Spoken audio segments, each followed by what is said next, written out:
Boa noite, meus alunos. A gente retoma a nossa conversa pedindo desculpas. Hoje tivemos instabilidade no sistema iônica, por isso eu não consegui postar a aula preparada da Meta 6 e eu reorganizei essa introdução para que a gente possa retomar o conteúdo dentro do que eu havia previsto para esta semana, que antecede a nossa avaliação formal 2, que acontecerá na próxima semana.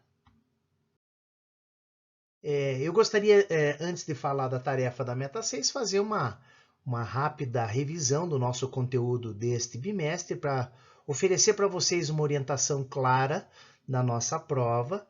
que vocês possam conduzir aí dentro daquilo que é mais destacado no conteúdo da nossa avaliação deste bimestre. Muito bem, falamos sobre a globalização e a integração no espaço geográfico, e quando eu tratei desse tema, eu disse para vocês muito sobre o aspecto da representação que nós temos da superfície do planeta, principalmente ao longo da história, à medida que nós fomos agregando a sociedade científica, né, desde dos períodos ali da Idade Média, diversos conhecimentos tecnológicos que foram ampliando a nossa possibilidade de avançar e conhecer mais da superfície do planeta. Aí nós temos desde o período das grandes navegações, as cruzadas, o reconhecimento de todo o território do planeta, e isto refletiu-se, sem sombra de dúvida, na maneira como nós representamos o nosso planeta, né, a nossa superfície, nos diferentes tipos de mapas que foram evoluindo à medida que o tempo passava, muito baseado também pela nossa possibilidade das novas tecnologias que iam sendo incorporadas na realidade da sociedade. Atualmente, no dia a dia, diversas tecnologias, como a internet, a comunicação celular sem fio, o uso da fibra ótica e dos softwares cada vez mais modernos, a microeletrônica e, principalmente, os grandes avanços nos meios de transporte e nos meios de comunicação como referência desta mudança da sociedade em relação ao planeta. Nesta direção, como eu disse para vocês, reconhecer o espaço geográfico através das representações cartográficas foi fundamental no processo evolutivo. Assim como a globalização,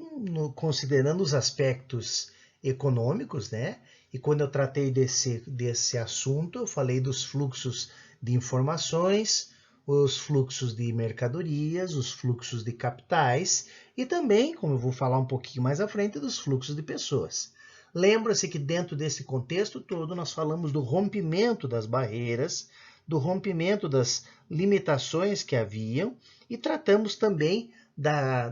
dos novos arranjos que se constituíram dentro desta nova realidade que globalizou as relações interpessoais de toda a sociedade.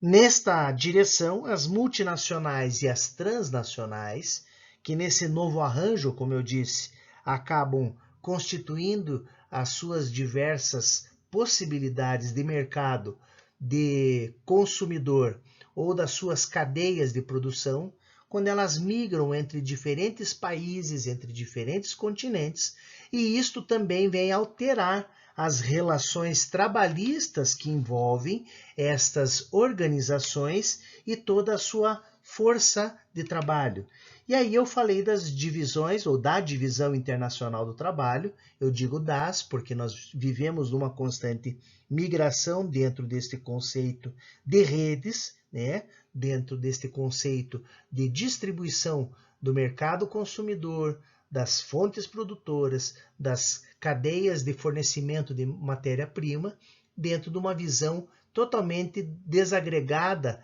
e distribuída entre diversos países.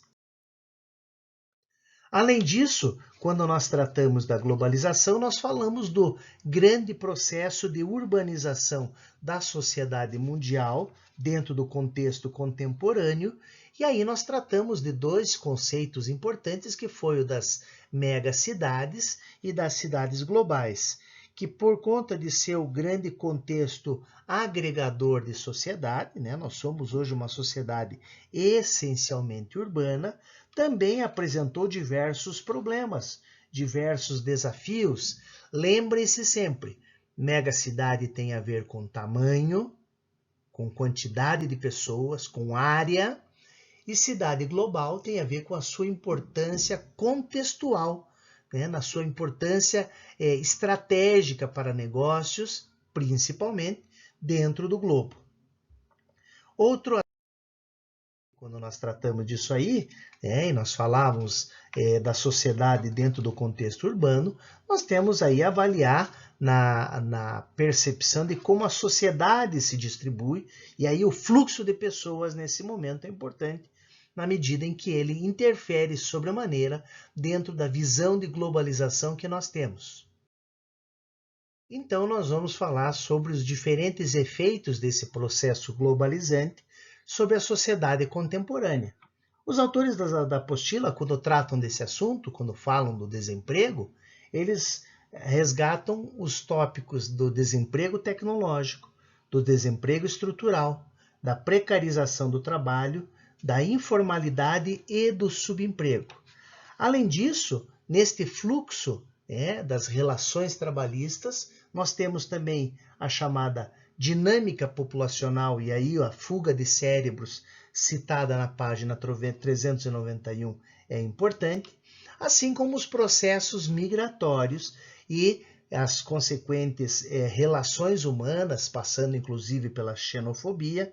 refletem nas relações da globalização dentro do fluxo de pessoas, seja no fluxo regular, seja lá na migração religiosa, seja no contrabando de pessoas ou no seu tráfico internacional, sempre impactando na cultura como elemento de influência da globalização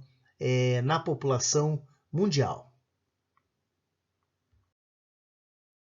Encerramos a nossa conversa esse bimestre falando sobre globalização e cultura